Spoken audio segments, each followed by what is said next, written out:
ताज्या बातम्यांसाठी महान करेला सबस्क्राइब करा आणि बेल आयकॉनला क्लिक करा।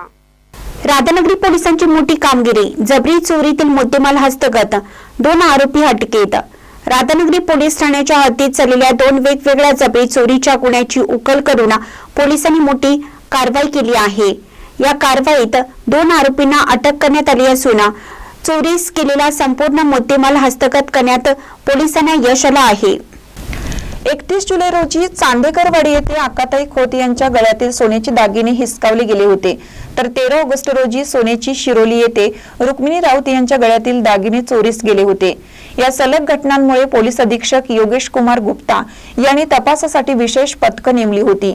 सीसीटीव्ही तपास व गुप्त माहितीच्या आधारे कागल पोलिसांच्या मदतीने समीर रमजान मकानदार वय 23 आणि सार्थक नितीन तिवडे वय 19 दोघे राहणार उमरवाड तालुका शिरोळ यांना अटक करण्यात आली।